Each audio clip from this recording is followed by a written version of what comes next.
ang mga kwento ng pag-ibig, kwento ng buhay at kwento ng pag-asa dito sa Barangay Love Stories. Love Stories.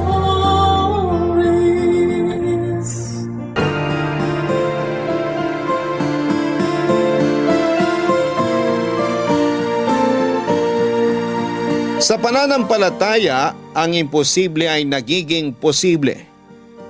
Ang kailangan lang natin ay magtiwala sa may kapal na siyang may hawak ng ating buhay.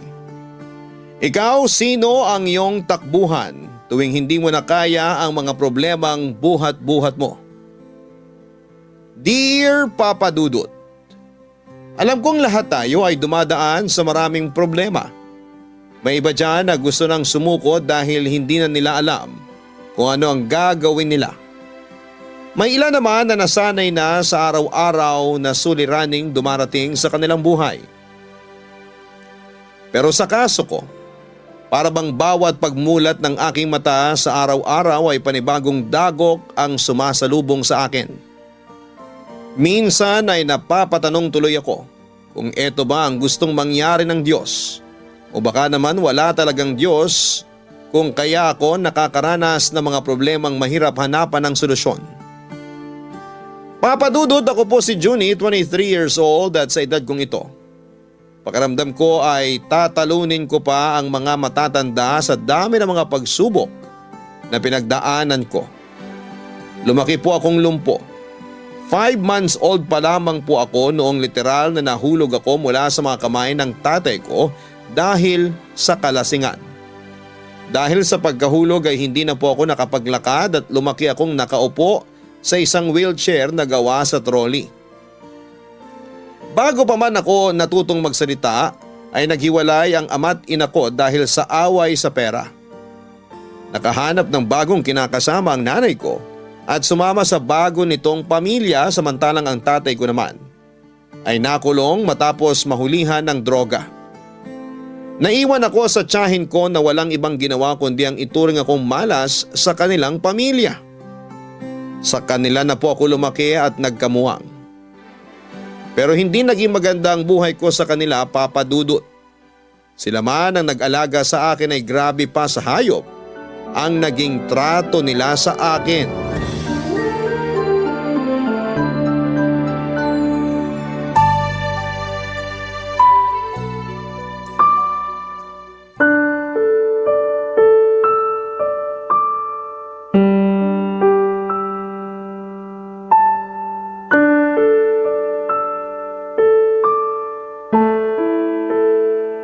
Junie! Junie, nasan ka? Nandito po ako. Bakit po, Chang? Ibili mo nga ako ng rekado. May nakalimutan akong bilhin sa palengke. Ngayon na po ba? Kung gusto mo, sa susunod na buwan na lang. Syempre ngayon na. Nag-iisip ka ba? Hindi pa po kasi ako makakalabas ngayon eh. At bakit naman? Hinihintay ko lang po si Chong Magno kasi ipapayos ko po sana tong wheelchair ko. Medyo nayupi itong isang gulong. Ano ngayon? Sinong may kasalanan? Kasalanan ko ba na may sira yung wheelchair mo? Hindi naman po. Oh, hindi naman pala eh. Rarasunan mo pa ako? Ibinato po kasi to ni Mark kagabi nung nakainom siya eh. At isisisi mo pa sana ko yung sirang wheelchair mo? Bakit kasi yan pakalat-kalat? Alam mong mainit yung ulo ng tuwing lasing tapos magkakalat ka ng gamit mo. Hindi naman po to nakakalat eh. Anong sabi mo? Wala po. Ano po bang bibilhin ko? Bumili ka na ng bell pepper, tsaka kalahating kilo ng sibuyas. Yun lang po ba? Oo, dalian mo. Eto yung pera. Hingi na rin po ako sa inyo ng pang-tricycle, Chang, para mas mabilis po ako makabalik. Ay hindi, sayang lang yung pera sa pamasahe mo. Nakadigulong ka naman eh. Huwag ka nang sumakay, Diyos me. Hindi nga po magagamit tong wheelchair ko sa ngayon kasi… Wala akong pakialam. Sige po. Pakisabi na lang po kay Chong Magno na antayin ko kung sakaling dumating siya. Wala akong oras para dyan dahil marami akong niluluto ngayon. Ang gawin mo, puntahan mo na siya at sabihan mo na sa susunod na lang siya pumarito. Uutusan mo pa ako maghintay? Kailangan ko na po kasi talagang ipaayos to para makatulong po ako sa inyo. Baka kasi sabihin nyo na naman na wala akong ginagawa dito sa bahay. Wala ka naman talagang ginagawa. Kung gusto mong ipaayos yung wheelchair mo, dapat kanina ka pa nagpunta doon kina Magno. Hindi yung inihintay mo pa siyang pumunta rito. Palibasa, piling mo importante ka. Lumpo ka na nga, nagpapa-VIP ka pa dyan. Paano na lang kung hindi ka marunong dumiskarte sa buhay? Sige po. Dadaan na lang po ako kina Chong Magno. Unahin mo yung pinapabili ko, mas kailangan ko yon. Sige po, Chang. Yung sukli baka kung saan-saan na naman mapunta yan. Wag po kayong mag-alala. Ibabalik ko po sa inyo yung sukli ng buo, Chang. Kung gusto nyo, magpaparesibo rin po ako para makasiguro kayo. Ang daming satsat. Sabing kailangan ko na yung pinabibili ko Malis ka na! Opo, aalis na. Nagawa pang makipagkwentuhan sa akin, nakakairita. Oh, ano ba ginagawa mo dyan? Eto po, papunta na po. Kung bakit kasi ang bigat-bigat na nga ng problema ko sa buhay. Dinagdagan pa ako ng isa pang pabigat?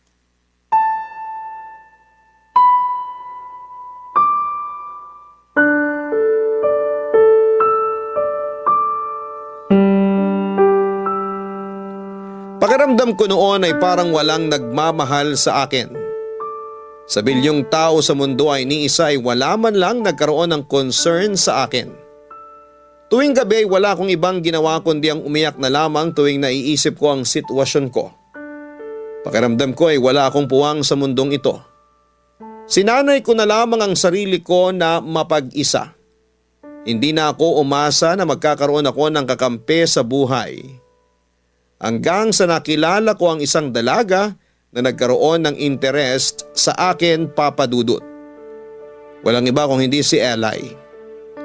Magkaedad lamang kami ni Eli, Papa Dudut, na bagong salta lamang sa lugar namin noon. Katulad ko ay naulila na rin siya sa magulang niya. Kaya tumira siya kasama ang lolo at lola niya.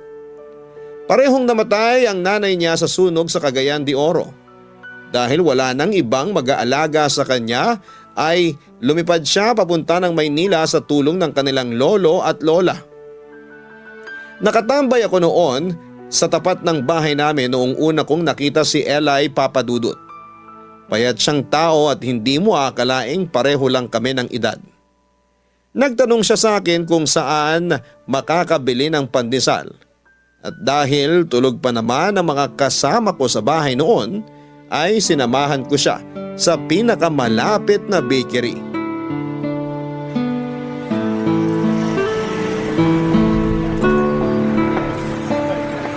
Kuya, excuse me. Pwede po magtanong? Pwede naman. Ano yun? Saan po ba may malapit na bakery dito? Bakery? Meron doon sa may kanto. Diretsuhin mo lang tong daan na to. Pangatlong kanto yun. Meron din naman dyan sa kaliwa. Diretso ka tapos kaliwa ka ulit. May makikita kang convenience store. Sa tabi nun, bakery yun. Saan po ba yung may mas masarap na pandesal? Mas masarap? Kung ako tatanungin, masarap yung pandesal na gawa sa malunggay. Malunggay? Saan naman yun mabibili? Gusto mo samahan kita? Okay lang ba? Nakakaya naman magpasama? Walang kaso sa akin yun. Tara, samahan kita. Ay, naku, wag na po. Baka makaabala pa ako. Ituro niyo na lang po kung saan ako na lang pupunta. Hindi ka nakakaabala. Tsaka kailangan ko rin magpapawis ngayon. Hindi porke naka-wheelchair na ako, hindi kita masasamahan.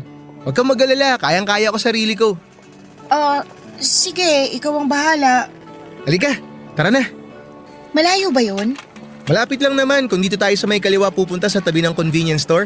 Wala pang 5 minutes. Salamat sa pagsama. Ano palang pangalan mo? Junie, ikaw? Eli. Tawagin mo na lang akong Eli. Bago ka lang ba rito? Parang ngayon lang kita nakita eh. Oo, kakalipat ko lang dito. Galing saan? Sa probinsya. Saang probinsya naman? Sa Cagayan de Oro. Ang layo ah. Saan ka naman nakatira ngayon? Sa lolo ko, kina Lolo Elmer. Kilala mo ba siya? Lolo mo pala si Lolo Elmer? Oo, kilala ko siya. Pero bakit mo naman naisipang lumipat dito? Wala akong choice eh. Namatay ang parehong magulang ko sa sunog. Wala na mag-aalaga sa akin, kaya kinuha na lang nila ako dito. Ganun ba? Nakakalungkot naman yung nangyari. Parang pareho lang pala tayo ng sitwasyon. Wala ka na ring magulang? Wala na eh. Buhay pa naman sila pero parang ulila na rin ako kasi pareho nila akong iniwan eh. Kaya kinatsang Hilda na ako nakatira ngayon. Kumusta naman ang buhay dito? Sakto lang. Paanong sakto lang? Hindi maganda, hindi rin naman masama. Para sa akin lang ha, yung buhay ko kasi ngayon parang wala namang kabuluhan eh. Bakit mo naman nasabi yan? Basta, mahabang kwento. Baka sabihin mo na masyado ako madrama kapag kinuwento ko sa'yo buhay ko. Sanay na ako sa madadramang kwento. Ako rin naman, madrama eh. Talaga ba? Eh di magkakasundo pala tayo. Mukha nga. Oh, nandito na tayo. Ayan yung bakery na sinasabi ko. Antayin na lang kita rito ha. Hindi ako makakasampa sa bangketa eh. Pataas kasi yung bakery oh. O sige, antayin mo na lang ako rito. Bibili lang ako saglit. Papadudot mahiyain sa simula si Eli. Tahimik lang siya at hindi gaanong masalita. Kaya kapag kasama mo siya ay kailangang ikaw ang magbuhat ng usapan. First time ko lamang noong maranasang magkaroon ng taong nakausap ko ng mahabang oras. Simula ng araw na yon ay inaabangan ko na si Eli sa tapat ng bahay. Araw-araw ay sinasamahan ko siyang bumili ng pandesal. Hindi naglaon ay unti-unti ko ring nakuha ang tiwala ni Eli. Ang dating mahiyain nitong persona ay naging bibo at madaldal. Sa unang pagkakataon ay nagkaroon ako ng taong matatawag kong kaibigan. Isang kaibigan na gusto akong makasama hindi dahil sa awa, kundi dahil itinuturing niya akong bilang isang normal na tao. Ang buhay ko noon na puno ng pasakit ay biglang nagkaroon ng kulay dahil kay Eli. Siya lang ang natatanging tao na nagparamdam sa akin na deserve ko rin palang maging masaya kahit papaano. Ang pagtingin ko noon sa mundo na puro problema ay biglang binalot ng liwanag. Noon ko lang nasubukang tumawa ng malakas at mangarap para sa hinaharap. Pero katulad ng nakasanayan, ang mga magagandang bagay na nangyari sa buhay ko ay mabilis ding binawi. Isang masamang balita ang nabalitaan ko. 5 buwan simula noong lumipat si Eli sa Maynila, Papadudot. Barangay Love Stories. Barangay Love Stories. Papadudot, isang araw ay bigla na lamang hindi nagpakita sa akin si Eli. Ilang beses ko siyang pinuntahan sa bahay nila pero ayaw daw niyang lumabas. Nung una hinayaan ko na lamang muna siya pero noong ni-anino niya ay hindi ko na talaga makita ay nagsimula na akong magsuspetsa kung nasa mabuting kalagayan pa ba si Eli o baka hindi na. Pabalik-balik ako noon sa bahay nila at paulit-ulit akong sinasabihan ng lolo niya na masama ang pakiramdam nito at ayaw niyang lumabas. Nagmatigas pa ako noon, Papadudot, dahil gusto ko nang makita si Eli. Pero sa halip na pagbigyan ay ipinatawag nila ang tiyahin ko para siya mismo ang magpalayas sa akin. Sinermonan ako noon ng tiyahin ko dahil nanggugulo daw ako. Kahit na anong pakiusap ko ay ayaw nilang pakinggan ang mga sinasabi ko. Nagwo-worry lamang naman ako, Papadudot, para kay Eli dahil ilang araw ko na siyang hindi nakikita noon. Pero ang concern ko para sa kanya ay minasama ng mga tao. Wala na akong ibang nagawa noon kundi ang maghintay na lamang. Araw-araw akong gumigising ng maaga para mag-abang sa tapat ng bahay namin. Nagbabaka sakaling lumabas din si Eli katulad ng dati. Hanggang sa isang araw ay muli kong nakita si Eli, Papadudot. Pero sa halip na matuwa ay nalungkot ako nung masilayan ko ang itsura niya.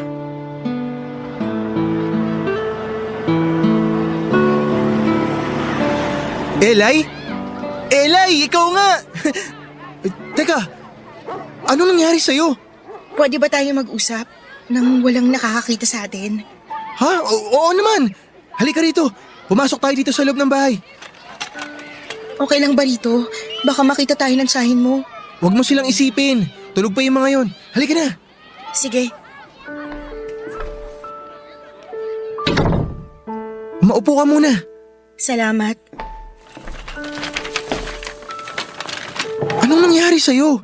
Bakit ganyan ang itsura mo? Bakit ang dami mong sugat? Teka, pasabay ang nasa mukha mo? Patingin nga. Oo. Junie, tulungan mo ako. Bakit? Ano bang nangyari? May nanakit ba sa'yo? Yung lolo ko kasi, Anong meron sa lolo mo? pinagsamantalahan niya ako. Ano? Sino man naman tala sa'yo? Yung lolo mo mismo? Oo, si Lolo Elmer. Pinagsamantalahan niya ako, Junie. Totoo ba yung sinasabi mo? Pero, ang bait-bait niyang tao ah. Hindi naman yata niya yun magagawa sa'yo. Apo ka niya eh. Marami kayong hindi alam tungkol sa pagkatao ng taong yun. Masama siya, Junie. Maniwala ka sa akin. Pero paano? Sabihin mo sa akin lahat. Paano kanya pinagsamantalahan? Kinukulong niya ako sa kwarto tapos pinapasok niya ako kapag tulog ng lahat ng kamag-anak namin. Hindi ka ba nagsumbong? Yung lola mo, alam ba niya yung ginawa ng lolo mo?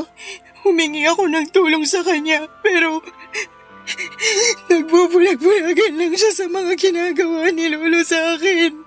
Ginagawa? Ibig sabihin paulit-ulit na? Naku, hindi maganda to. Kailangan natin siyang isumbong sa mga pulis. Paano kung hindi rin nila ako paniwalaan? Katulad ng lola ko. Elay, hindi pa ba sapat yung itsura mo ngayon para maniwala sila? Kailangan natin tong ipaalam. Binubugbog ka rin ba niya? Kapag nanlalaban ako, binubugbog niya ako. Walang hiya. Akala mo kung sinong mabait tuwing nasa labas pero nasa loob din pala ang kulo. Junie, natatakot ako. Huwag kang mag-alala. Tutulungan kita. Ngayon, alam ko na kung bakit ayaw niya akong makita ka. Baboy siya.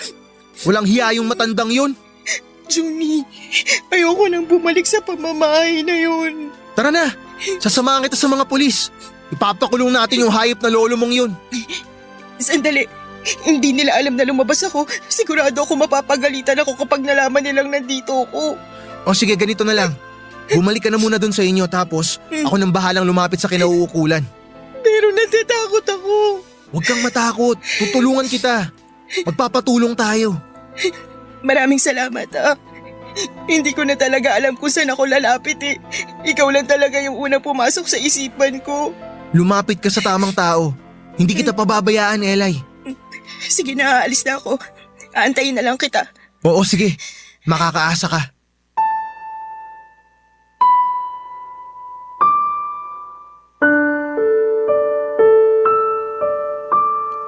Sinubukan kong humingi ng tulong sa otoridad at kahit papaano ay inimbestigahan naman nila ang sumbong ni Eli. Pero sa halip na umamin sa mga ginawa niya ay binaligtad pa ng lolo ni Eli ang mga pangyayari. Pinagbuka nilang masama si Eli at pinalabas na magnanakaw ito. Walang galang na apo at pariwara. Mas pinaniwalaan ng mga tao ang lolo ni Eli dahil maganda naman ang reputasyon nito sa barangay namin. Sa huli ang pagsusumbong namin sa nangyari ay nauwi lang sa wala. Sa mga sumunod na araw ay hindi ko na ulit nakita pa si Eli Papadudut.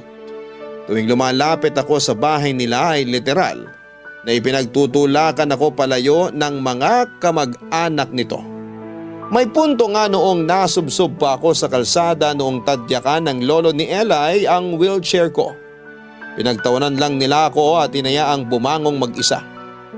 Pakiramdam ko noon ay napakawalang kwenta kong tao.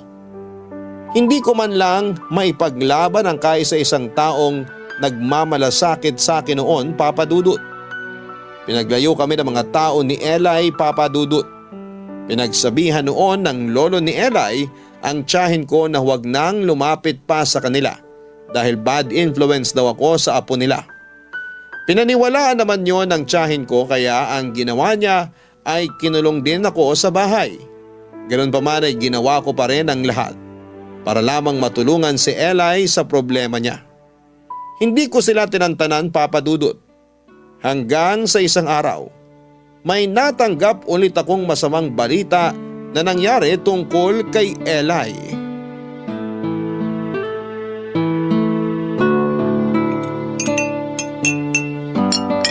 Tiyang Hilda, naipaghain ko na po kayo. Kain na po. Ay, sa wakas. Akala ko mas mauuna pa ako mamatay sa gutom kesa makakain eh. Mag-isa lang po ba kayo ngayon? Oo, may kanya-kanyang lakad yung mga pinsan mo. Kumuha ka na rin ng pinggan dyan para masabayan mo akong kumain. Sige po, salamat.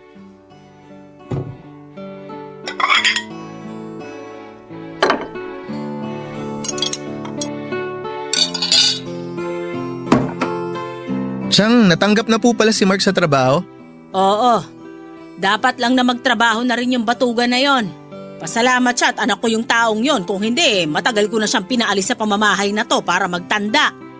Ikaw naman, kailan mo planong maghanap ng trabaho? Naghahanap na po ako. Kaso nga lang po, tuwing nakikita nila na hindi ako makalakad, hindi na nila ako binibigyan ng pagkakataon na makapasok. Ginagamit mo pa talaga yung kapansanan mo para lang panindigan yung pagiging tamad mo. Isa ka rin eh. Batugan ka rin. Ang kaibahan nyo nga lang ng anak ko, hindi ka galing sa akin.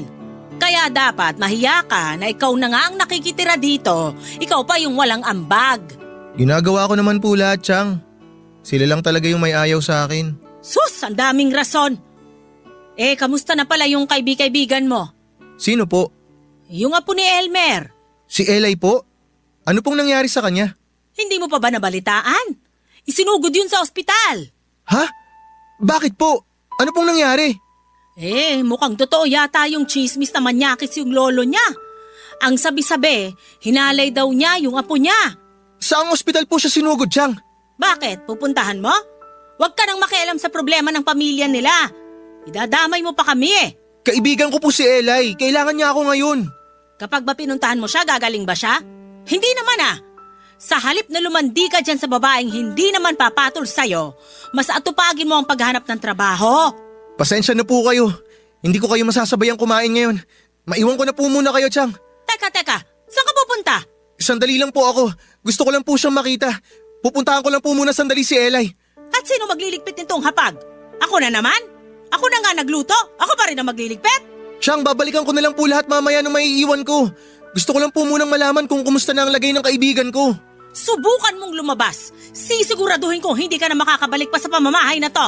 Gawin niyo na po gusto niyong gawin, Chang. Mas mahalaga po sa akin na malaman na maayos ang kalagayan ni Eli ngayon. Maiwan ko na po kayo. Aba, bastos na bata ka? Sige, malis ka. Dali mo na rin lahat ng gamit mo at huwag ka nang babalik sa pamamahay ko.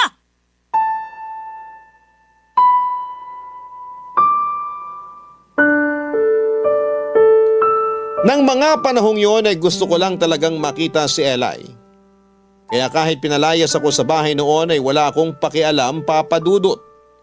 Nagkalat nga noon ang mga gamit ko sa kalsada pero hinayaan ko lamang yon. Agad ako nagpunta sa ospital para kumustahin ang lagay ni Eli. Mabuti na lamang at walang bantay si Eli noong nagpunta ako sa ospital. Pinapasok ako ng nurse noong nalaman nilang kaibigan niya ako. Papa Dudut, halos nanlumo ako sa kinakaupuan ko nang masilayan ko ang lagay ni Eli. Basag ang mukha nito at puro galos ang katawan niya. Para siyang binugbog ng 10 tao. Pero ang mas masakit pa doon ay alam kong hindi lang bugbog ang inabot niya mula sa kamay ng mga taong may gawa noon sa kanya. Magkahalong awa at galit ang naramdaman ko noon. Pero katulad ng dati, wala man lang akong nagawa kundi ang umiyak na lamang, Papa Dudut. Ayon sa nurse na nakausap ko ay halos 24 hours na raw na walang malay si Eli. Matindi ang tama nito sa ulo na hinala nila ay hinampas siya ng matigas na bagay. At habang nagbabantay sa ospital, ay isang lalaki ang dumating para kumustahin ang lagay ng kaibigan ko. Barangay Love Stories. Barangay Love Stories. Papa Dudut, si Kagawad Richard ang dumating sa ospital para kumustahin si Eli. Sa kanya ko tinanong kung ano ang nangyari. Pinagsamantalahan daw siya ng 5 kalalakihan at kasama na doon ang lolo mismo ni Eli. Halos kumulo noon ang dugo ko habang pinapakinggan kung ano ang kababuyang ginawa nila sa kaibigan ko. Nagiinuman daw sila noong isang kumpare ng lolo ni Eli ang nagkakorsonada sa kanya. Pinasok daw siya sa kwarto nito at doon ay pinagsamantalahan. Nanlaban daw siya kaya siya binugbog. Nawalan siya ng malay at sa takot na baka hindi ito humihinga ay itinapon ito sa isang creek. Ang hindi nila alam ay nagkamalay pa daw noon si Eli at iginapang ang kanyang buhay hanggang sa isang tao ang nakakita sa kanya. Iniwan niya sa lalaking nakakita sa kanya ang kanyang address at pangalan ng kanyang lolo bago siya nawala ng malay.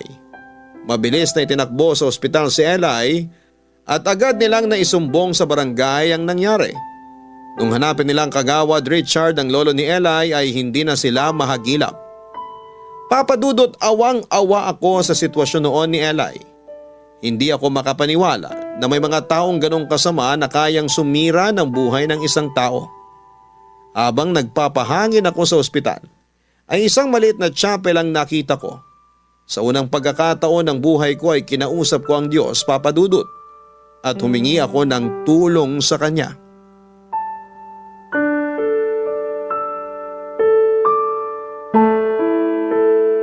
Panginoon, kung nandyan ka man, kung totoo ka, maipapakiusap lang sana ako. Aaminin kong hindi ako naniniwala sa'yo. Ngayon lang kita kinausap. Ngayon lang ako naglaan ng oras para kausapin ka. Ngayon lang din kita lalapitan. Wala na akong ibang malalapitan eh. Ikaw na lang yun nandyan. Kung sakaling nandyan ka man. Kaya sana, kung kaya mong tulungan si Eli sa pinagdadaanan niya, sana tulungan mo naman siya. Napakabait niyang tao. Napakalaki ng tiwala niya sa inyo. Sana, patunayan niyo sa kanya na nandyan kayo, na nagbabantay sa amin. Hindi ko alam kung paano ba humingi sa inyo ng tulong. Kung may kailangan ba akong gawin, o kung ano man. Pero sana, kahit hindi ako relihiyosong tao, sana pakinggan ninyo ang pakiusap ko. Junie. Kagawad, kayo pala. Ay, sorry. Naabala ba kita? Hindi naman po. Napadaan lang po ako dito sa chapel kaya naisip ko na wala naman po sigurong masama kung manalangin ako para kay Eli. Mabuti yan. Sa mga ganitong kagipitan, wala tayong ibang matatakbuhan kundi ang Diyos. Magtiwala ka lang.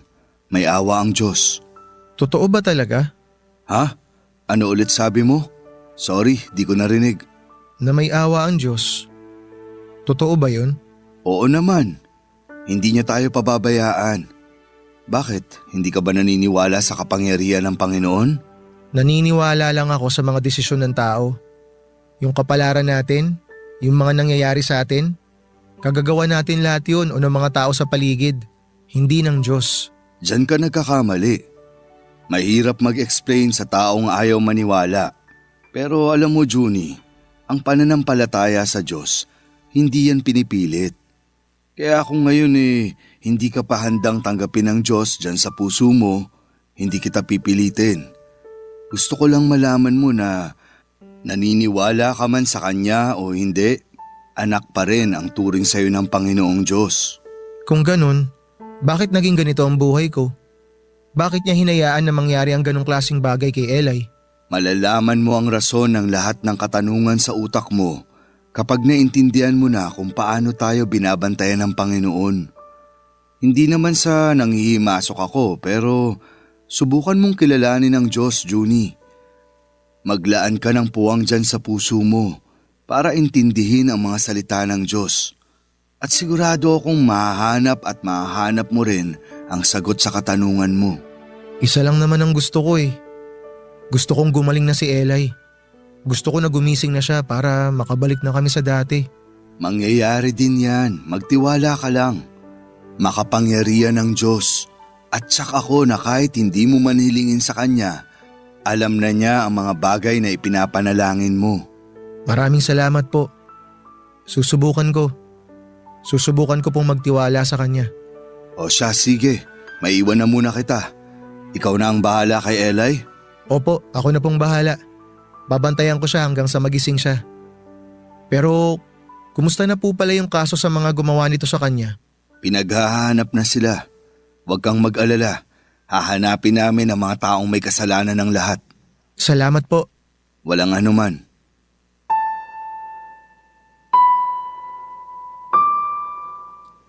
Papadudot, sobrang hirap para sa akin ang maniwala na may Diyos na nagbabantay sa atin. Kailanman kasi hindi na ituro sa akin ang tungkol sa Kanya. Ni isang beses ay hindi ako humingi ng tulong sa Diyos dahil simula't sa Paul ay hindi ko naman siya nararamdaman sa buhay ko. Pero aaminin ko na noong unang subok kong kausapin siya ng taos sa puso ay nakaramdam ako ng kaunting kaginhawahan. Hindi ko man siya nakikita ay nararamdaman ko na para bang may karamay ako, may kasangga sa problemang pinagdadaanan ko. Nang mga oras na yon ay napatotoo ko ang mga sinabi sa akin ni Eli.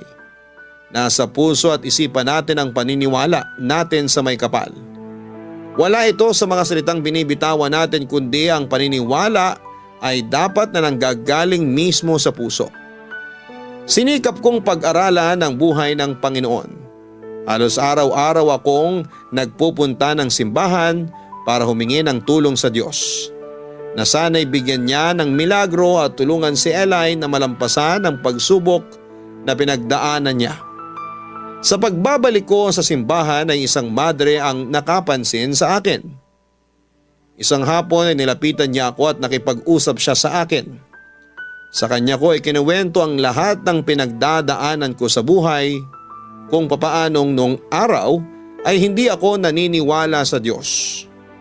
Inamin ko sa kanya na hindi pa buo ang loob ko noon, pero sinusubukan kong buksan ang puso ko para sa Diyos. Noong nalaman ng madre na palaboy-laboy lamang ako noon ay binigyan niya ako ng matitirhan kapalit ng pagtulong ko sa mga trabaho sa kumbento. Papadudot unti-unti ay nabuo ang pananampalataya ko sa Diyos. Pero kasabay nito ay ang pagkawasak ng puso ko noong nalaman kong bumigay na si Eli at hindi na niya ipinaglaban pa ang buhay niya.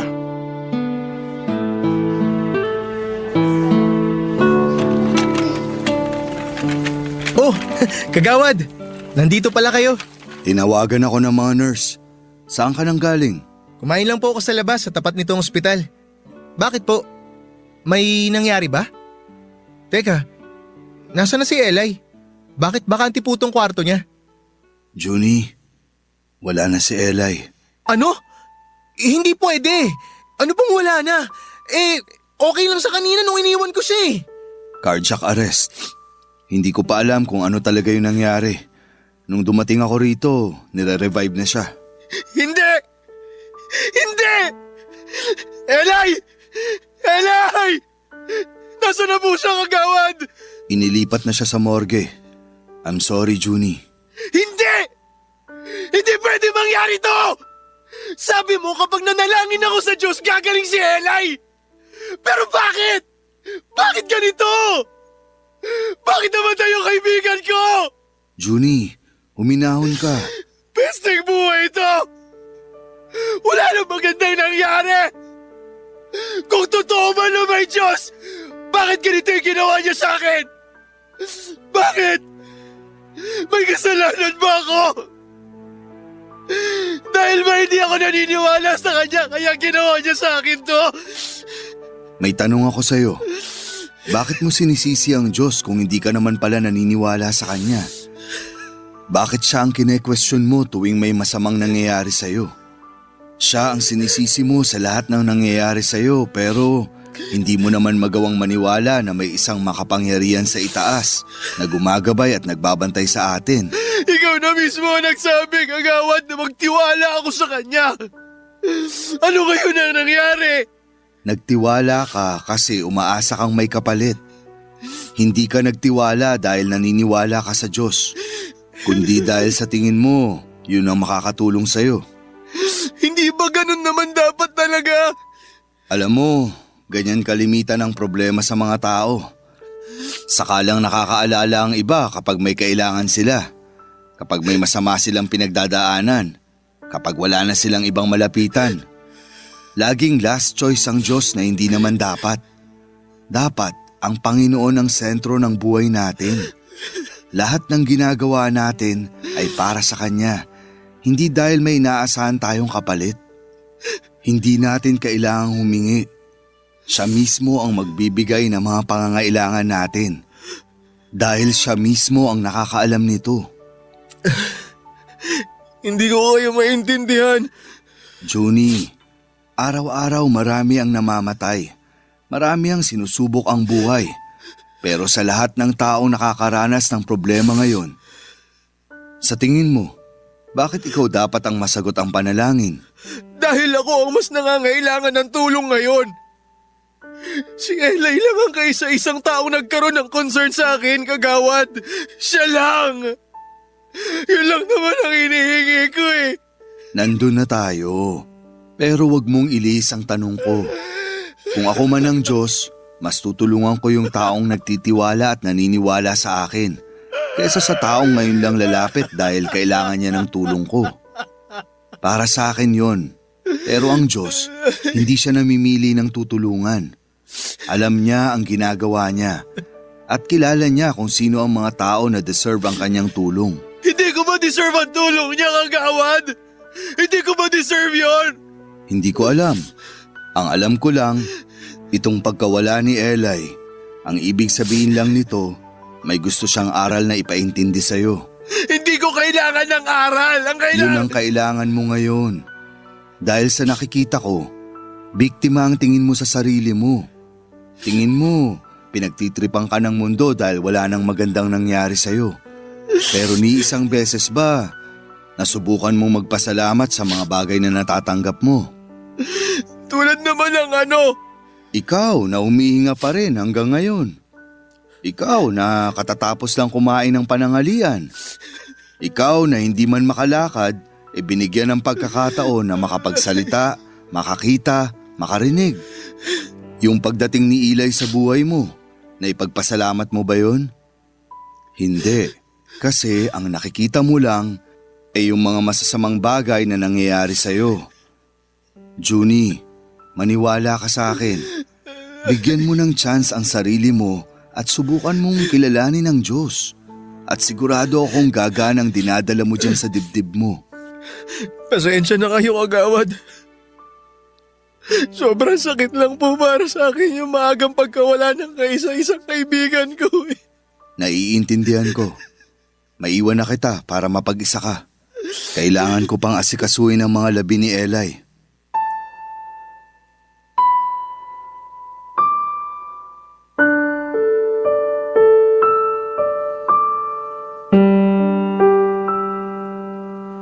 Papadudot, napakalungkot ng parte ng buhay kong yon. Pero katulad ng mga sinabi ni Kagawad Richard ay sinubukan kong buksan ang puso ko at nagpatuloy akong kilalanin ng Panginoon. Sa pagkakataong ito ay taos-puso kong ginawa yon. Hindi dahil sa may gusto akong kapalit kundi gusto ko lamang maliwanagan ang isipan ko. Sobrang nalungkot ako sa pagkawala ni Eli, Papadudot. Siya lang ang tanging taong nagpakita sa akin kung paano ang mahalin bilang isang tao. Maaga man siyang nawala sa akin ay malaki ang naging pasasalamat ko sa Diyos dahil pinagtagpo niya kaming dalawa. Si Eli ang dahilan kung bakit ako napalapit sa Diyos. At wala po akong pinagsisisihan sa mga nangyari. Dahil din po kay Eli kaya ako naging malapit kay Kagawad Richard. Dahil sa awa ay tinulungan niya akong tumayo sa sarili kong paa.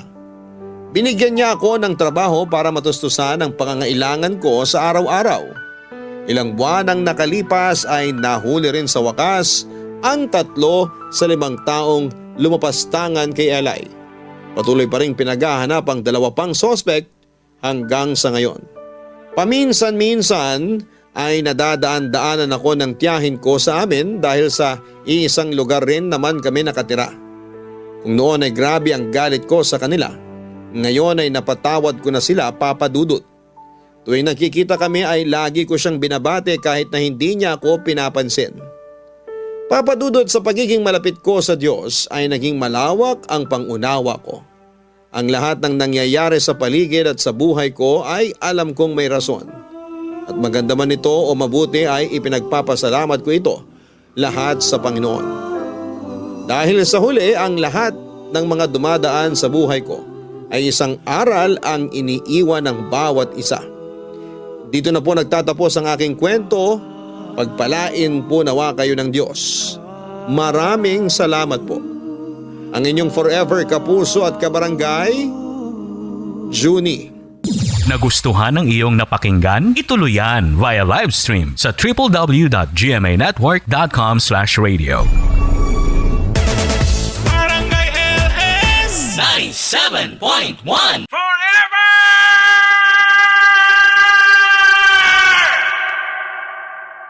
Ang mga kwento ng pag-ibig, kwento ng buhay at kwento ng pag-asa dito sa Barangay Love Stories. Love Stories.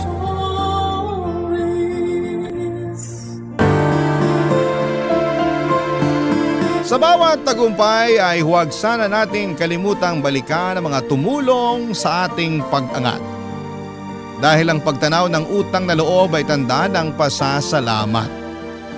Ikaw kabarangay, sino ang tao na labis mong pinasasalamatan dahil sa tagumpay na iyong narating?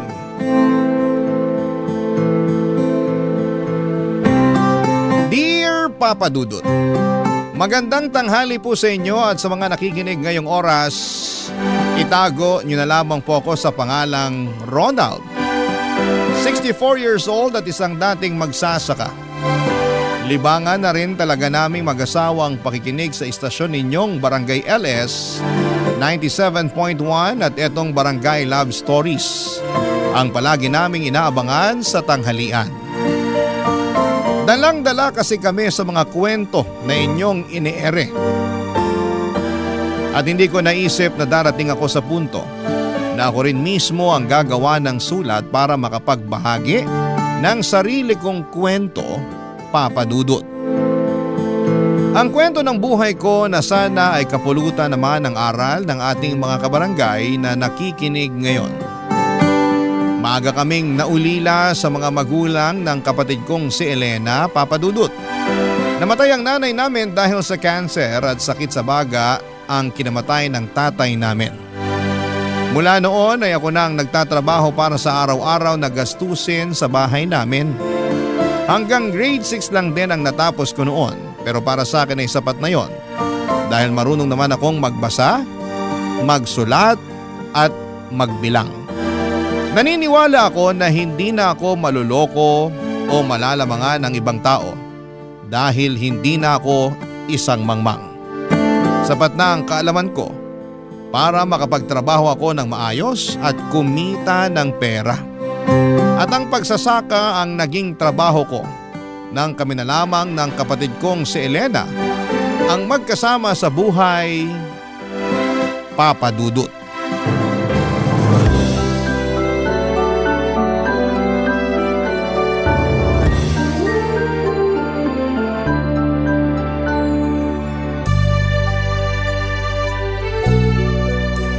Masarap tong luto mong paksiw na bangus ngayon, Elena. Mabuti naman at nagustuhan mo ng luto ko, kuya. Palagi ko naman nagugustuhan ng mga luto mo. Uy, hindi ah. Nung nakaraan kaya sinabi mo na masyadong maalat ang niluto kong sinigang na baboy. Tapos matabang naman yung tinola ko. Kaya pakiramdam ko tuloy hindi talaga ako masarap magluto. Sinabi ko ba yon? Oo. Nako, pasensya ka na. Baka pagod lang ako kaya ako nasabi ang mga yon. Alam ko naman na lagi kang pagod kaya ayos lang, kuya. Pero masarap talaga tong paksiw na bangus. Sakto sa asim tapos hindi sobra sa luto tong isda. Humingi kasi ako ng tip kay Ate Marlene kung paano ba mapapasarap ang mga niluluto kong pagkain. Magaling pala siyang magluto. Ay oo! Kaya nga yung mga kasamahan ko dito sa palayan, sa kanila ng nanay niya palagi kumukuha ng tanghalian. Sulit ang bayad kasi bukod sa masarap ang lasa, marami pa sila magbigay ng ulam at kanin. Mabait talaga yun si Ate Marlene tsaka yung nanay niya, no? Sinabi mo pa, kaya marami silang kaibigan sa palayan. Karamihan yung mga asawa rin ng mga katrabaho ko doon. Sila-sila yung madalas na magkakasama at magkakakwentuhan. Ikaw ba, kuya? Kailan mo planong pakasalan si Ate Marlene? Bakit naman biglang napunta dyan ang tanong mo? Siyempre, kasi nasa tamang edad na kayong dalawa. Alam ko yung mga ganyang edad, nagsisimula ng bumuo ng sarili nilang pamilya. Kaya dapat, kayo rin ni Ate Marlene, pinagpaplanuhan nyo na yung mga tungkol sa bagay na yun. Ilang taon na rin kayong magkarelasyon. Hindi biro yung pinagdaanan yung dalawa kasi 'di ba? Ayaw sa'yo nun ng tatay niya pero ngayon mabait na mga magulang niya sa'yo. Nakita kasi nila na seryoso ako sa panliligaw na ginawa ko noon kay Marlene. Pinatunayan ko sa kanila kung gaano ko kamahal ang anak nila. Kaya nagawa rin nila akong tanggapin. Kaya nga dapat pakasalan mo na siya, Kuya Ronald. Alam mo ikaw, kesa kung ano-ano yung sinasabi mo dyan, ikaw naman ang tatanungin ko. Kamusta na ba ang pag-aaral mo? Aba syempre, ayos na ayos lang kuya. Hindi madali pero hindi naman ako sobrang nahihirapan. Alam ko naman yan dahil sa ating dalawa, ikaw lang ang nagmana ng katalinuhan sa mga magulang natin. Uy, hindi naman kuya. Nagkataon lang na nagsakripisyo ka para matuloy ko ang pag-aaral ko. Pero kung papipiliin man ako kung pagsasaka o pag-aaral sa kolehiyo, mas gusto ko pa rin na magsaka na lang kaysa mag-aral ulit. Mas gusto ko na yung katawan ko napapagod sa pagtatrabaho kaysa yung utak ko sa pag-aaral. Hindi ko na nga yata kayang gawin yung ginagawa mong pag-aaral sa madaling araw. Minsan nga, nag-aalala na rin ako kasi baka magkasakit ka na sa pagpupuyat na ginagawa mo. Hindi ko naman pinapabayaan ang katawan ko kaya hindi mo kailangan mag-alala sa akin. Tsaka, ayoko lang din sayangin yung perang pinaghihirapan mong kitain para sa pag-aaral ko. Gusto kong ipakita kung gaano ko pinapahalagahan ng bawat sentimo ng perang binibigay mo sa akin. Basta alagaan mo lang ang sarili mo at mag-aral ka na mabuti. Kapag alam ko na ginagawa mo yon, kahit papano hindi ko nararamdaman ang pagod sa katawan ko. Yun naman talaga ang palagi kong ginagawa. Alam ko dahil malaki ang tiwala ko sa'yo. Kuya Ronald, salamat ha. Para saan? Sa pagsasakripisyo at pagtatrabaho mo para sa akin. Kuya mo ko, kaya responsibilidad kita. Huwag kang mag-alala. Hindi ko talaga sasayangin lahat ng ginagawa mong pagsusumika para sa akin. Kaya alagaan mo rin ang sarili mo ha, kuya. Palagi kong ginagawa yun kasi kailangan kong tuparin ang pangako ko kina nanay at tatay. Nangako ko sa kanila na gagawin kong lahat para makapagtapos ka ng kolehiyo. Pangarap kaya nila yun. Kaya salamat din Elena. Salamat kasi hindi mo ko binibigyan ng kahit na anong sakit ng ulo. Papadudot may mga oras na nakakaramdam din ako ng pagod noon dahil sa responsibilidad na nasa mga balikat ko. 15 years old pa lamang ako nang magsimulang humina ang katawan ni tatay, kaya noon pa man ay ako na ang kumakayod para sa pamilya namin. Maaga akong natuto na magbanat ng buto at magtrabaho sa bukid. Nagsimula ako sa pagtulong-tulong lang sa pagbubuhat ng mga sako ng palay. Hanggang sa ako na rin ang nagtatanim ng mga palay sa lupa na pagmamay-ari ng kaibigan ni tatay. Papadudot hindi madali ang trabaho na yon, lalo na para sa patpatin ko na katawan na maagang nabatak sa mabigat na trabaho. Mabuti na lamang at kahit papaano ay nakikita ko na hindi nasasayang ang perang pinaghihirapan ko dahil pinagbubuti ng kapatid kong si Elena ang pag-aaral niya. Kasintahan ko pa nga lang pala noon si Marlene at siyang madalas na nakakausap ko tungkol sa mga hinaing ko sa buhay. Hindi naman ako nagrereklamo sa pagtatrabaho ko noon para sa kapatid ko. Pero minsan ay kailangan natin ang makakausap tungkol sa mabigat na bagay sa buhay natin. Para kahit papaano ay gumaan ang pakiramdam natin. Kaya naman malaki ang pasasalamat ko na kahit may mabigat na responsibilidad ako noon, ay meron din akong Marlene na palaging nandyan para gumaan kahit papaano ang pakiramdam ko, papadudot.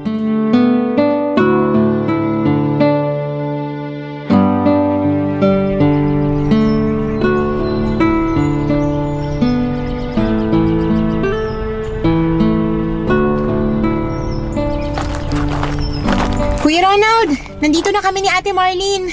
Dala na namin ang pagkain para sa tanghalian mo. Uy, tamang-tama kasi nagugutom na rin ako. Yan ba yung nadala nyo? Dito nyo na ipatong sa malita mesa na to. Sige Ronald, ilalabas ko na rin to mga plato, baso at pagkain na dala ko para sa'yo. Sakto kasi maagang nagtanghalian yung ibang kasamahan ko sa trabaho. Kaya wala nang ibang makakasabay sa atin ngayon dito sa lamesa. Pasensya na pala kung nahuli ng konti ang paghatid ko sa'yo ng pananghalian mo. Bumili pa kasi ako ng gamot ni tatay sa diabetes niya bago ako nagluto kanina. Ayos lang yun. Kamusta na pala ang tatay mo? Medyo hirap na siya maglakad dahil sa mga sugat sa binti niya. Pinauna ko na nga lang si nanay na mag-deliver ng mga pagkain kanina. Pero ang sabi ko, ako na magdadala ng para sa'yo. Lumala na pala ang mga sugat sa binti ng tatay mo. Oo, kaya nahihirapan na talaga siyang maglakad. Pero ang sabi naman ng doktor sa huling check-up niya, basta mainom ni tatay ang mga gamot niya, magiging maayos na ulit ang paglalakad niya. Mabuti naman kung ganun. Kailangan lang talaga na mas matutukan na mabuti ang pag-inom niya ng mga gamot. Oo, ako talaga ang nag-aasikaso pagdating sa bagay na yun. Buti pala, nasamahan mo si Marlene sa pagpunta niya dito sa palayan, Elena. Maaga rin kasi natapos ang klase ko kanina kaya naisipan ko na dumaan na muna kina Ate Marlene. Sakto na paalis na pala siya papunta dito kaya sumama na rin ako. Dapat nagpahinga ka na lang sa bahay. Alam ko naman na hindi ka sanay mainitan. Ayos lang kuya. Naiinip na rin kasi ako sa bahay tsaka tapos ng exam namin kaya hindi ako masyadong busy ngayon sa pag-aaral. 1 taon na nga lang pala at makakapagtapos ka na rin ng college, Elena. Oo Ate Marlene. Kaya nga excited na ako. Kasi mababawasan na yung malaking pinagkakagastusan mo kuya. Hindi yun ang dahilan. Excited na ako kasi malapit ko na matupad ang mga pangarap ni nanay at tatay. Pangarap kasi talaga nila na magkaroon sila ng anak na nakapagtapos ng kolehiyo. Magkakaroon na ng isang college graduate mula sa pamilya natin. At hindi yun mangyayari kung hindi dahil sa'yo kuya. Tama si Elena. Napakalaki ng parte mo para sa pagtupad ng pangarap ng mga magulang nyo. Sigurado ako na kung nabubuhay sila ngayon, sobrang proud sila sa pagsusumikap na ginagawa mo para kay Elena, Ronald. Ginagawa ko lang ang responsibilidad ko bilang panganay at nag-iisang kapatid ni Elena. Isa pa, nasusuklian naman yung mga pagod ko dito sa bukid dahil sa matalino kong kapatid. Matalino at magandang kapatid mo, Kuya Ronald. Oo nga pala, nasa lahi rin natin ang pagiging pogi at maganda. Aba, syempre. Kaya nga sinagot ni Ate Marlene yung panliligaw mo sa kanya kasi nagagwapuhan din siya sa'yo. Di ba tama ako, Ate Marlene? Bakit naman napunta sa akin ang usapan na to? Ako kasi ang topic kanina pa kaya dapat na maiba naman. Kung gusto nyo, pwede rin natin pag-usapan kung kailan ba kayo magpapakasal ni Kuya. Tumigil ka na nga. Kung ano-ano yung sinasabi mo. Ang bata-bata mo pa pero pag-aasawa na kagad yung gusto mong pag-usapan natin dito. Hindi naman para sa akin yung topic, Kuya Ronald. Kung hindi, para sa inyo ni Ate Marlene. Curious lang talaga kung kailan kayo magpapakasal. Sa totoo lang, hindi pa namin napag-uusapan yan ni Marlene. Dahil ba sa akin? Hindi. May responsibilidad pa kasi si Marlene sa mga magulang niya. Tama ang kuya mo. Hindi naman kami nagmamadali pareho.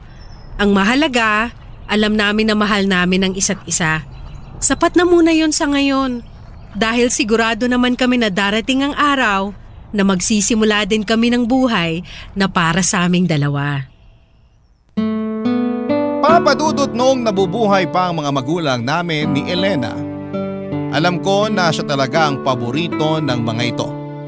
Mas minamahal at inaalagaan siya kasi bunso at babae siya. Narinig ko pa noon na siya raw ang mag-aahon sa amin sa kahirapan. Kaya nga sa aming dalawa ay mas pangarap nilang mapagtapos ito ng pag-aaral. Ganon pa man ay kahit kailan ay hindi ako nagtanim ng kahit na anong sama ng loob sa kapatid o mga magulang ko. Kahit pa nga ang huling habilin ni na tatay at nanay noon sa akin bago sila pumanaw ay alagaan kong mabuti, proteksyonan at pagtapusin ko ng pag-aaral ang kapatid kong si Elena. Hindi naman ako umaasa noon na may aahon ako ni Elena sa buhay na meron ako sa oras na mapagtapos ko na siya ng pag-aaral. Hindi ako naghihintay ng kahit na anong kapalit mula sa kanya, Papa Dudut. Ang nasa isip ko noon, ako na lang ang pamilya niya kaya responsibilidad ko siya ano pa man ang mga mangyari. Isa pa ay mabait ang kapatid kong si Elena. At wala siyang ginagawa na nagbibigay sa akin ng sakit ng ulo. Masipag siyang mag-aral at alam ko na hindi nasasayang ang bawat sentimong pinaghihirapan ko sa aking pagtatrabaho, Papa Dudut, para sa kanya. Isa siyang kapatid na deserving ng tulong ko, Papa Dudut. Barangay Love Stories. Barangay Love Stories. Papadudot nang mamatay si tatay ay pumayag si Elena na huminto muna siya sa pag-aaral. Sakto kasi na kakatapos niya lamang din ng high school at wala pa akong sapat na pera para maipagpatuloy niya ang kolehiyo. Pero hindi ko naman siya pinagtatrabaho noon. Ang sabi ko ay maghintay lamang siya na makaipon ako ng pangmatrikula niya para sa kolehiyo. Naging maasikaso naman siya sa bahay sa tuwing uuwi ako galing sa trabaho. Ginawa ko rin ang lahat ng pagtitipid para makapagtabi ng para sa pag-aaral ng kapatid ko, Papa Dudut. Halos 3 taon din ang lumipas nang makaipon ako ng sapat na pera para sa unang taon niya sa kolehiyo. Naalala ko pa na halos maiyak siya sa tuwa nang sinabi kong makakapag-aral na ulit siya. Mahigpit niya akong niyakap at paulit-ulit siyang nagpasalamat. Nangako siya, Papa Dudut, na hindi niya sasayangin ang perang pinag-ipunan ko para sa kanya. At hindi niya rin sisirain ang tiwala ko sa kanya. Bagay na nakita kong ginawa at tinupad niya noon, Papa Dudut. Hindi rin talaga naging madali ang ginawa kong pagpapaaral sa kapatid ko sa kolehiyo. Dahil bawat taon ay dumodoble ang mga gastusin para sa pangmatrikula niya. Kaya naman kahit bumabagyo o masama ang pakiramdam ko ay hindi pwedeng hindi ako magtrabaho. Hindi pwede na magipit kami sa pera, lalo na sa pangmatrikula niya. Pero sa tuwing nahihirapan ako, hindi ko pinapakita yon kay Elena dahil ayokong mag-alala siya para sa akin. Isa pa'y nasuklian din naman lahat ng paghihirap ko nang makapagtapos ng kolehiyo ang kapatid ko, Papa Dudut.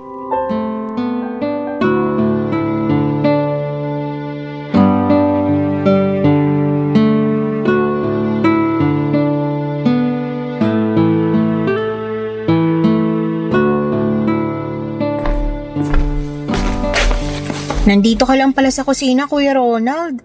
Tinitingnan ko lang kung marami pa ba itong pagkain na nandito para sa iba pang bisita na darating mamaya. Marami pa yan, Kuya.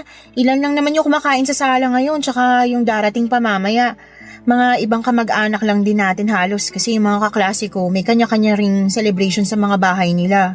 Sa bagay, pagdating ni Marlene mamaya, may dala rin siyang bilao ng pansit at kakanin. Ay talaga? Ang dami pa pala nating pagkain talaga kung ganun.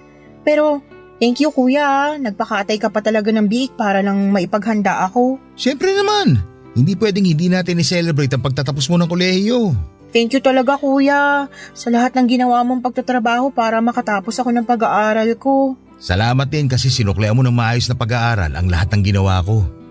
Hindi ka lang nakapagtapos ng college, naging cum laude ka pa. Kaya sobrang proud talaga ako sa'yo. Ginawa ko talaga yun para sa'yo kasi ayun lang ang kaya kong ibigay na kapalit para sa lahat ng pagpapakapagod mo para sa akin. Alam mo ba kanina nung umakyat tayo ng stage para abutin yung diploma mo?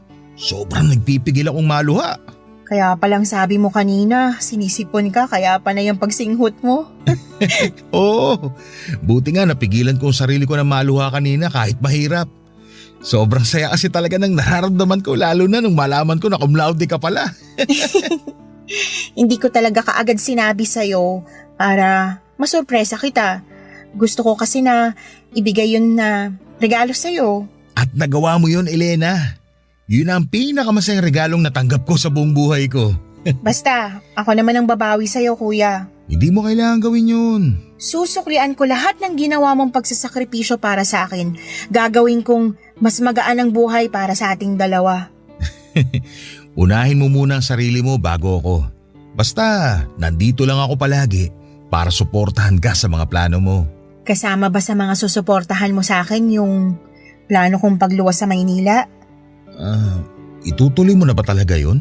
Oo, kasi sa susunod na buwan, luluwas na rin ng Maynila yung kaklase ko na kasabay kong gumraduate. Sabay sana kami maghahanap ng trabaho doon. Sa Maynila din kasi nakatira ang tita niya, kaya may matutuluyan kami doon. Napakalayo ng pagkakaiba ng buhay sa Maynila dito sa probinsya natin. Kahit hindi pa ako nakakapunta ng Maynila, alam ko na maraming adjustment ang kailangan kong gawin. May tiwala ka naman sa akin, 'di ba? Oo naman siyempre. Malaki ang tiwala ko sa'yo. Pero doon ako kinakaba sa mga taong makikilala at makakasama mo sa Maynila. Baka kasi kung anong gawin nilang hindi maganda sa'yo. Kuya, hindi na ako bata. College graduate na nga ako, 'di ba? Tapos cum laude pa. Masyado kasing malayo ang Maynila. Hindi kita mapoprotektahan sa oras na may mangyaring masama sa'yo. Alam ko kung paano dapat naalagaan at protektahan ang sarili ko. Kaya huwag ka na masyado mag-alala sa akin. Pero kung sakali, may makukuha ka rin namang maayos na trabaho dito sa probinsya natin. Oo, pero sigurado akong maliit lang din ang kikitain ko dito. Yung iba nga, di ba, nahihirapan pang maghanap ng trabaho dito sa atin at ayoko na mangyari sa akin yun.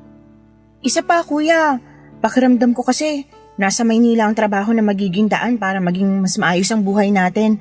Marami akong plano para sa ating dalawa at sa bahay na to. At naniniwala ako na matutupad ko yon sa oras na sa Maynila na ako makahanap ng trabaho. Sana suportahan mo pa rin ako sa desisyon ko na to. Siyempre naman. Mahirap para sa akin na magkalayo tayong dalawa. Pero ayoko naman maging hadlang sa mga pangarap mo. Salamat, kuya. Wala yun. Basta kapag nahirapan ka dun, umuwi ka kagad dito sa atin. Palaging bukas ang bahay na to para sa'yo. Papa Dudut, ayoko sanang sumang-ayon sa gusto ni Elena na sa Maynila siya maghanap ng trabaho. Pero matagal na niya talagang plano yon. Hindi pa ako nakakarating noon ng Maynila pero alam ko kung gaano kagulo sa lugar na yon. Marami na akong kakilala na kamag-anak o kapitbahay namin na lumuwas ng Maynila at nasira lamang ang kanilang mga buhay. Nagkaroon sila ng anak pero walang maayos na pamilya dahil iniwan ng kanilang asawa. Nabaon sa utang at bumalik sa probinsya na naghihirap ang buhay. Hindi naman sa wala akong tiwala sa kapatid ko dahil alam ko kung gaano siya kadiskarte sa buhay at katalino. Hindi naman siya makakapagtapos ng cum laude sa kolehiyo kung hindi siya matalino. Pero wala pa rin akong tiwala sa mga tao sa Maynila na pwede niyang makilala at makasama doon. Ganon pa man, Papa Dudut, ay hindi ko pinigilan ang plano at kagustuhan niya na lumuwas ng Maynila para doon maghanap ng trabaho at makipagsapalaran sa buhay. Kasama niya ang isa niyang kaklase at nakitira siya sa bahay ng tita nito. Nung una ay madalas pang sumulat si Elena. Hindi pa kasi uso ang cellphone noon at wala rin kaming telepono. Palagi akong excited sa tuwing makakatanggap ako ng sulat mula sa kanya. Hanggang sa mahigit 1 taon ang lumipas. Dumalang na ang pagsusulat niya. Nababalitaan ko na lang sa kapitbahay namin na may kamag-anak na nakatira malapit sa tinutuluyan ni na Elena na maayos naman ang buhay at trabaho ng kapatid ko. Kaya kahit papaano ay hindi ako nag-aalala sa kalagayan niya, Papa Dudut.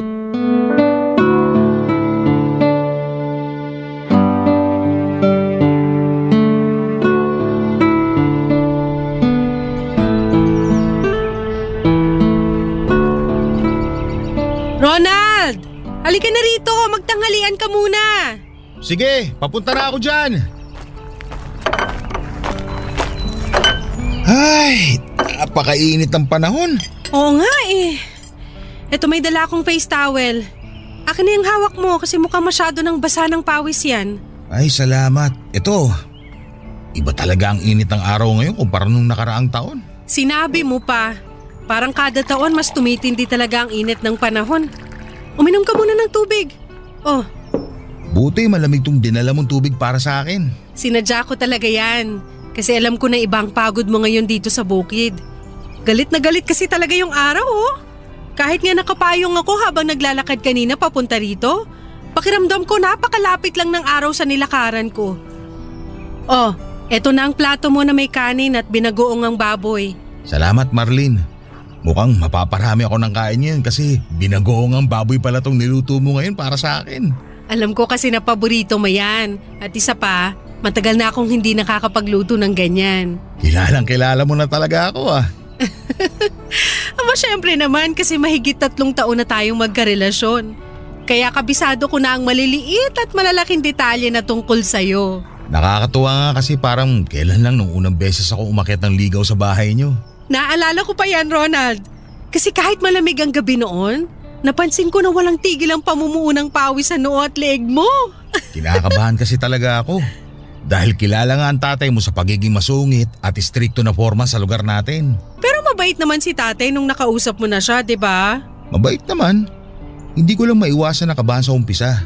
Kasi talagang matalim ang tingin niya sa akin noon. Ano ka ba? Ganun talaga ang mata ni tatay kasi singkit siya. Nagbibiro lang naman ako. Pero alam mo kung ano yung mas nakakakaba? Ano? Nung araw na sasabihin na natin sa mga magulang mo na may relasyon na tayong dalawa. Naalala ko rin yan. Kasi halos maiyak pa nun si nanay. Akala kasi nila magpapakasal na tayong dalawa. Ganun na nga. Pinaliwanag ko naman na malayo pa yun sa plano natin. Dahil gusto ko na hindi magsabay ang responsibilidad ko sa'yo at sa kapatid ko. Ayokong madali ng mga bagay sa buhay ko.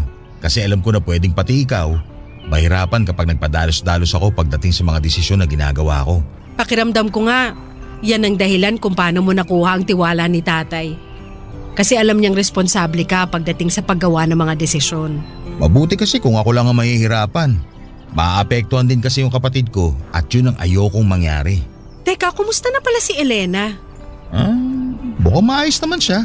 Nagpadala na ba ulit siya ng sulat sa'yo? Hindi pa nga eh. Talaga? Oo. Mahigit 1 buwan na rin niyang hindi sinasagot ang mga sulat ko. Pero mukha namang maayos siya sa Maynila.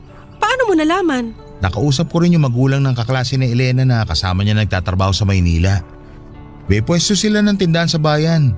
Kaya nagawa kong dumaan para makipagkamustahan sa kanila. Ano namang sabi nila tungkol sa kapatid mo? Regular na raw sa trabaho ang kapatid ko at talaga raw napakasipag. Kaya daw siguro hindi nakakasagot sa mga sulat ko dahil busy sa trabaho niya. Naku, baka nga masyado siyang busy sa trabaho kaya hindi na siya makagawa ng sulat sa'yo. Pero alam mo, nag-aalala pa rin ako. Hindi kasi ako sanay na matagal kami nagkakalayo na dalawa. Kinakabahan ako na baka may nangyari nang hindi maganda sa kanya. Matalino at madiskarte ang kapatid mo. Sigurado ako na walang mangyayaring masama sa kanya. Isa pa, nasa tamang edad na rin siya kaya sa tingin ko tapos na ang responsibilidad mo sa kanya. Yun na lang din ang iniisip ko. Kilala ko naman siya at alam ko na ginagawa niyang lahat para mas mapabuti ang buhay niya. Pero tama ka sa sinabi mo, Marlene. Naisip ko rin tuloy na baka oras na para buhay naman nating dalawa ang simulan nating ayusin. Papadudot, naisip ko noon na tama si Marlene. Tapos na rin naman ang responsibilidad ko para kay Elena kaya oras na para sarili ko naman ang asikasuhin at intindihin ko. Kaya naman pagkalipas ng ilang buwan ay nagplano na kaming magpakasal ni Marlene. Pinadalhan ko rin ang sulat si Elena para imbitahan siya sa araw ng kasal namin. Sumagot naman siya sa sulat pero sinabi niya na hindi siya makakauwi dahil busy siya sa trabaho niya. Magpapadala na lang daw siya ng regalo para sa kasal namin ni Marlene. Sa totoo lang ay medyo nalungkot ako noon. Kahit pa nga nagpadala ng pera at regalo ang kapatid ko para sa amin ni Marlene ay iba pa rin yung nandun siya sa mismong araw ng kasal namin. Pero iniisip ko na baka nasa mabuti siyang kalagayan at maayos ang buhay niya. Masaya na ako para sa kanya, Papa Dudut, at alam ko na masaya din siya sa buhay niya, Papa Dudut. Kung anong buhay na meron siya. Samantalang ako naman ay masaya ako sa buhay na kasama ko ang babaeng pinakamamahal ko, Papa Dudut. Barangay Love Stories. Barangay Love Stories.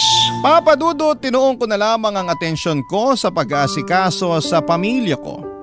Nang mauso ang cellphone ay nakakausap ko na rin sa text o saglit na tawag si Elena, pero sobrang bihira talaga. Hanggang sa makasanayan ko na lang na hindi na siya masyadong kinukulit. Lalo na nang mag-focus na ako sa sariling pamilya ko. Sila na ang naging buhay ko noon, lalo na nang mabigyan ako ni Marlene ng 2 anak. Ginawa ko, Papa Dudut, ang lahat para maging responsableng padre de pamilya. Ang nasa isip ko noon ay kung nagawa kong itaguyod ng mag-isa at mapagtapos ng kolehiyo ang kapatid kong si Elena, ay kaya ko ring gawin yon sa mga anak ko. Hindi madali dahil habang tumatagal ay tumataas ang lahat ng presyo ng mga bilihin at mga gastusin. Pero wala akong hindi kakayanin para sa pamilya ko.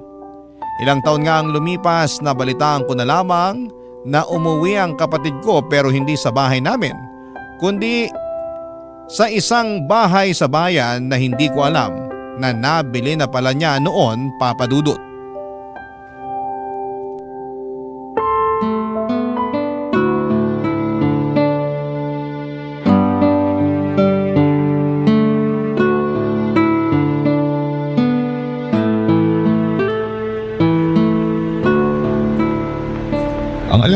Oo, malapit na dito yung address ng bahay ni Elena. Medyo nakakaligaw sa lugar na to, no? Oo nga eh. Maluwag kasi yung kalsada dito, pati na yung bakuran ng bawat bahay. Kaya nakakalito rin talaga maghanap ng address. Pero ang laki ng mga bakuran at bahay dito, ha? Napansin ko rin yan. Mahal siguro kahit maliit na lote lang dito. Mukha nga, Ronald. Halatang asensado na talaga ang buhay ng kapatid mo. Natutuwa nga ako kasi kahit matagal na akong walang naging balita mula sa kanya, nakita ko naman talagang naging maayos ang buhay niya. Mabuti nga kahit paano natuto ka na rin gumamit ng cellphone. Pinag-aralan mo talaga mula nung makuha mo ang number ni Elena doon sa magulang ng dati niyang kaklase. Oo, kasi mas mabilis ang komunikasyon doon kaysa sulat. Ayun nga lang, hindi rin masyado nagre-reply tong si Elena kapag nagte-text o nangungumusta ako. Pero alam ko naman busy siya, kaya nga ilang taon na rin siyang hindi nakakauwi dito sa probinsya natin. Sa tingin mo, Ronald, ayos lang talaga na pumunta tayo ngayon sa bahay niya? Oo naman, narinig mo naman yung sabi ng kapitbahay natin kanina.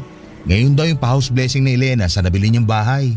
Nagtataka lang ako kasi hindi man lang siya nag-text sa'yo na nakauwi na pala siya ng probinsya, na kumuha na pala siya ng bahay at may pa-house blessing pala siya ngayon. Nabanggit niya naman yun sa akin dati. Alin sa mga sinabi ko? Yung plano niya na pag-uwi dito sa probinsya natin. Kailan niya naman nabanggit yun? Matagal na rin siguro, may ilang buwan na nakakalipas. Nakalimutan ko lang sabihin sa'yo.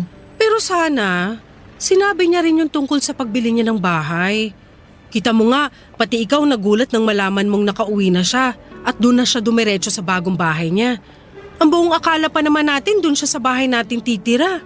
Hayaan mo na kasi mukhang marami rin talaga siyang inasikaso bago siya umuwi dito sa probinsya. Ang mahalaga, makikita na ulit natin siya.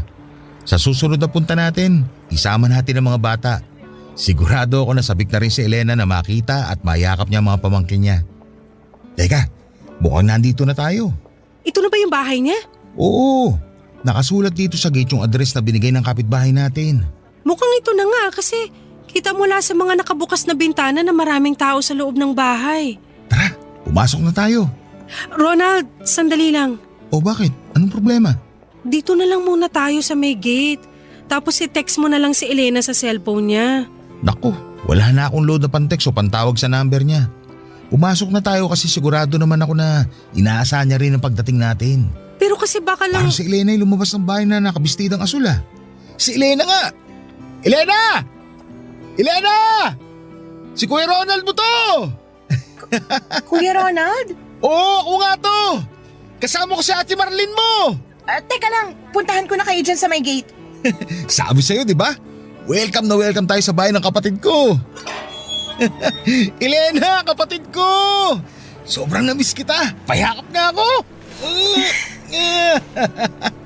Pasensya na, hindi ko napigilan ang sarili ko na yakapin ka. Ayos lang, Kuya Ronald. Kumusta pala kayo? Ayos lang kami ng hipag mo. Yung dalawang pamangkin mo, hindi lang namin naisama kasi pumasok sa school. Ikaw, Elena, kumusta ka na? Eto, medyo tumaba pero maayos naman ako. Maayos naman ang buhay ko. Halata nga na maayos ang buhay mo kasi malaki yung bahay na nabili mo. Pinag-ipunan ko talaga yan. Tapos sakto naman na nag-abroad na yung dating nakatira dyan kaya naibenta sa akin na mas mababang halaga. Paano niyo pala nalaman kung saan ako nakatira? Yung nanay ng dati mong kaklase na kasabay mo lumuwas na Maynila noon ang nagsabi sa akin at nagbigay ng address mo. Nabanggit niya nga rin na ngayon yung pa-house blessing mo eh. Oo, pero tapos na yun kanina pa. Pero kuya, Ate Marlene, pasensya na kung hindi ko muna kayo maiimbita sa loob ha. Bakit naman? Puro taga Maynila kasi ang mga bisita ko. Tsaka medyo magulo pa rin ang loob ng bahay. Sa ibang araw na lang kayo pumunta, ayos lang ba? Pero… Ayos lang, Elena. Walang problema doon. Babalik na lang kami sa ibang araw. Tara na, Marlene. Umuwi na tayo at baka abutan tayo ng gabi sa daan. Papadudot matagal bago ako natutong gumamit ng cellphone noon. Pinilit kong pag-aralan yon nang makuha ko ang number ni Elena. Doon kami ulit nagkaroon ng komunikasyon pero bihira pa rin siyang mag-reply sa mga text ko. At mula nang mabalitaan kong umuwi na ng probinsya namin si Elena ay hindi na talaga ako mapakali. Sobrang sabik na kasi akong makita siya noon dahil ilang taon na rin akong walang naging balita sa kanya. Kaya naman hindi ko na napigilan ang sarili ko napuntahan siya sa address ng bagong bahay niya na nakuha ko. At nang makita ko siya, hindi ko na nga napigilan ang mayakap siya. Naramdaman ko na medyo nailang siya sa akin dahil syempre ilang taon na kaming hindi nagkita at magkasama. Kaya naman sinunod ko na lamang ang pakiusap niya na sa ibang araw na lamang kaming dumalaw sa kanya dahil may iba siyang bisita noon sa bahay nila. Pagkalipas nga ng 2 araw ay dumalaw ulit ako sa bahay ni Elena kasama si Marlene at ang panganay na anak namin. Pinatuloy kami ni Elena noon at pinagmeryenda pa nga ng ininit niyang spaghetti na natira pa yata noong handa sa house blessing na may kasamang soft drinks. Napakalaki talaga ng pinagbago ng itsura ng kapatid ko at masasabi ko na talagang umasenso na ang buhay niya. Dahil kompleto halos ang appliance sa loob ng bahay niya. Nagkamustahan kami at sinabi niya na doon na raw siya ulit sa probinsya namin maninirahan dahil balak niyang magtayo ng malaking grocery store. Nagulat din ako papadudot nang sabihin niya na kung papayag raw ako ay plano niyang pag-aralin ang panganay kong anak ng grade 4. Sasagutin niya lahat ng baon, gamit at kung ano paman ang kailangan ng anak ko. Nagdalawang isip ako pero sa huli ay pumayag ako sa gusto niyang mangyari. Maayos naman ang naging usapan namin na doon muna sa kanya titira ang anak ko kapalit ng pagpapaaral niya dito. Nakakadalaw pa kami sa kanya noong unang mga linggo at buwan. Hanggang sa isang araw na dumalaw ulit kami doon ni Marlene ay nagulat ako nang makita ko na hinahampas at sinasabunutan ng kapatid ko ang anak ko. Hindi po ako makapaniwala sa mga nakita namin. Kaagad kong hinila ang anak ko at sinabi kong mauna na siya sa sakay ng tricycle at doon na lamang kami hintayin ng nanay niya, Papa Dudut.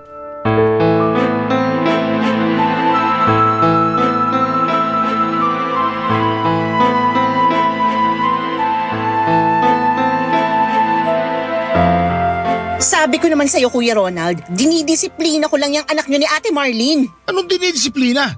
Halos mabugbog mo ng anak namin. Hindi ko siya binubugbog. Bakit ba kasi nagawa mo yun sa bata? Dahil tatanga-tanga yung anak nyo pagdating sa paglalaba.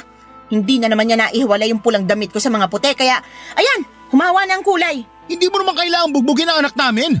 Hindi ko nga siya binubugbog, Kuya. Ano yung nakita namin, Elena? Yung pagsabunot mo sa buhok niya at ilang beses na paghampas sa braso at likod niya. Ang hirap sa inyo, masyado nyo binibaby ang mga anak nyo kaya lumalaking matigas ang ulo at saka walang alam sa buhay. Kita mo nga yung panganay niyong lalaki, ni hindi marunong maglaba ng maayos. Palasagot pa, kaya halatang sutil at napakatigas ng ulo. Hindi matigas ang ulo ng mga anak namin, lalo na yung panganay namin.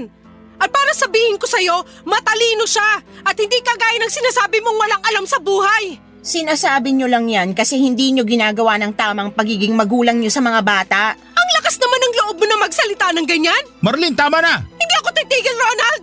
Dahil kinikestyon ng kapatid mo na yun ang pagiging magulang natin. Elena, baka nakakalimutan mo na kahit kailan, hindi ka pa nagkaroon ng anak. Pero hindi ibig sabihin no, na wala akong alam kung paano magdisiplina ng isang bata. Ang sabihin mo, masyadong mabigat yung mga kamay mo at hindi ka muna nag-iisip bago mo sinaktan ng anak namin. Anong sinasabi niyong hindi nag-iisip? Baka ikaw yun, Ate Marlene. Kasi sa ating tatlo, alam natin na ako ang pinaka nasa tamang pag-iisip. Talaga ba? Kaya ba nagagawa mo saktan ng bata na walang kalaban-laban? Ginagawa ko lang kung anong alam kong tamang paraan ng pagdidisiplina. At kailan pa naging tama ang pananakit ng bata, Elena? Kailangan naman kasi disiplinahin talaga yung mga batang nakakagawa ng mali, di ba? Para hindi na nila ulitin. Pero sa ibang paraan, hindi sa pananakit na ginagawa mo. Hindi magtatanda ang mga bata kung masyado nyo silang binibaby. Pero hindi rin makakabuti sa kanila yung pagbuhatan sila ng kamay. Pagdidisiplina ang tawag sa ginawa ko sa anak nyo, Ate Marlene. Kailangan tumatak sa kokote niya ang mga bagay na kailangan niyang tandaan. Kung hahayaan niyo siyang ganyan lang ang alam sa buhay, baka tumanda rin siyang walang alam kagaya ni... Kagaya nino? Kagaya ko? Bakit biglaan na lang tumahimik, Elena? Ituloy mo yung gusto mo sabihin. Mabuti pa umalis na kayo. Hindi pa tayo tapos mag-usap. Kaya hindi kami aalis ni Marlene dito sa bakuran ng bahay mo. Gusto ko nang magpahinga, Kuya. Umuwi na kayo ni Ate Marlene. Kailan mo pa sinimulan saktan ang anak namin? Hindi ka makasagot kasi hindi mo na rin maalala kung kailan mo unang beses sinaktan ang anak namin, tama? Pwede ba Kuya Ronald? Tama na nga ang usapan na to. Umalis na lang kayo ni Ate Marlene. Gusto ko lang malaman ang sagot sa mga tanong ko. Kaya ba sinasaktan mo ang anak ko dahil natatakot ka na maging kagaya niya lang ako? Na isang magsasaka na kailangang araw-araw at buong maghapon na nagtatrabaho? Bakit hindi ka nagsasalita, Elena? Bakit hindi mo aminin na sobrang babantingin mo sa akin? Na kinakahiya mo ako bilang kapatid mo? Kaya ayaw mo tumulad sa akin ang anak ko kasi para sa'yo, walang narating ang buhay ko. Aminin mo na, Elena. Mababa talaga ang tingin mo sa akin. Oo, sige na. Kaya ko lang naman dinidisiplinang mabuti ang anak nyo kasi ayoko maging kagaya mo siya na walang ibang narating o naging trabaho kundi ang pagiging magsasaka lang. Ayoko mabulok ang buhay niya sa palayan. Baka nakakalimutan mo, Elena. Nagkaroon ng malaking bahagi ang trabaho ko para sa tagumpay na meron ka ngayon sa buhay mo. Hindi ako nanunumbat at kahit kailan, hindi ako naningil sa kung ano man ang naibigay ko sa'yo. Ronald, tahan na. Isa pa, Elena. Kahit kailan, hindi kita sinaktan. Hindi dumapong palad ko sa kahit anong bahagi ng katawan mo para saktan ka. Tapos, makikita na lang namin ni Marlene kung paano saktan ang panganay na anak namin. Alam mo, tama nga sila. Binabago ng Maynila hindi lang ang buhay, kundi pati na rin ang ugali ng mga tao na nakikipagsapalaran sa lugar nila. At siguro nga, kasama ka sa mga pilit binago ng Maynila. Dahil hindi na kita kilala, Elena. Hindi na ikaw yung dating mabait at mapagmahal na kapatid ko. Papa Dudut, hindi talaga ako sanay na mapalayo ang mga anak ko mula sa amin, lalo na ang panganay kong lalaki dahil sa kanya ako pinakamalapit. Pero inisip ko na lamang na para din yon sa ikabubuti niya. Isa pa, hindi naman talaga siya sobrang mapapalayo sa akin. Sa bahay ni Elena na nasa bayan lamang siya titira na isang jeep at isang tricycle lang naman ang layo mula sa amin. Sa unang mga buwan ay madalas ko siyang dinadalaw noon sa bahay ni Elena pero nararamdaman ko na parang naiirita ang kapatid ko kapag napapadalas ako sa bahay nila. Iniisip ko na lamang na baka naiistorbo ko ang pamamahinga niya kaya naman binawasan ko na ang oras ng pagdalaw ko sa anak ko. Sa tuwing magkakausap naman kami ng anak ko ay wala siyang ibang kinikwento kung hindi puro kabutihan na ginagawa sa kanya ng tita Elena niya.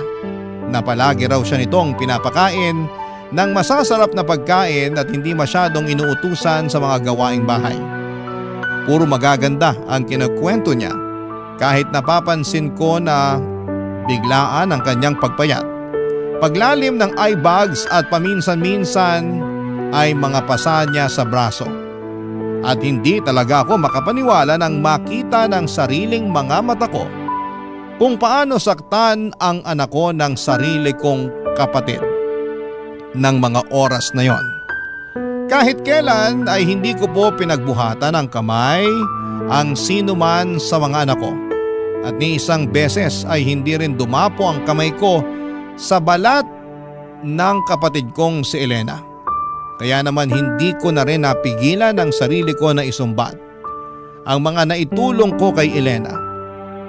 Hindi ko siya tinulungan, inalagaan, binigyan ng proteksyon at pinag-aral para tanawin niya yon sa akin na utang na loob. Ginawa ko lahat ng yon kasi mahal ko siya bilang kapatid ko at akala ko ay ituturing niya rin na pamilya ang pamilya ko pero nagkamali ako. Nang makauwi kami ng bahay ng asawa at anak ko ay doon sa amin kinuwento ng panganay naming anak kung paano siya pagmalupitan ni Elena. Dahil sa pangarap niya at alam niyang pangarap din namin na mga magulang niya na makapagtapos siya ng pag-aaral. Tinis niya ang lahat ng yon.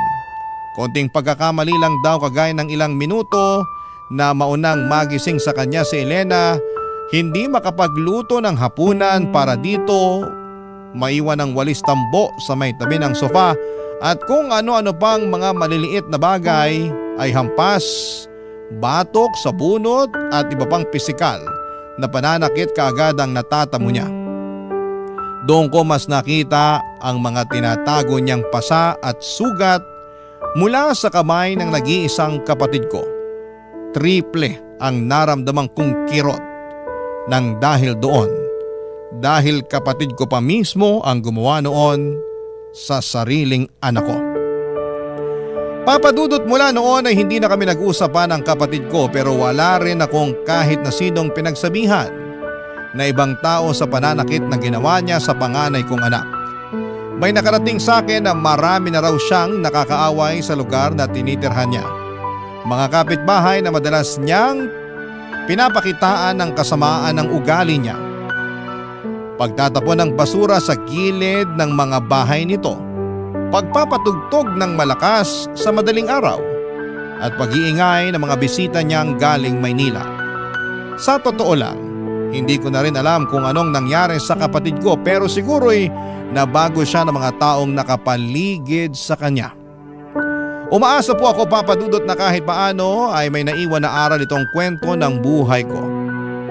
Hindi tayo required na magbalik ng utang na loob sa mga taong tumulong sa atin noong nangangailangan tayo.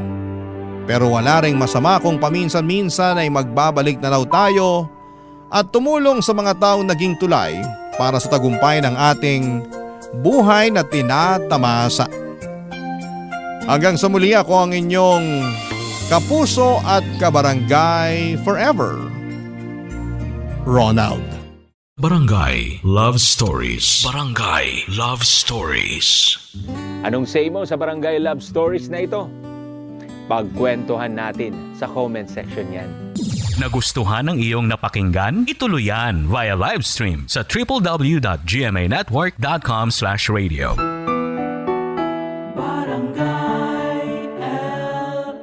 In Mega Manila, 97.1.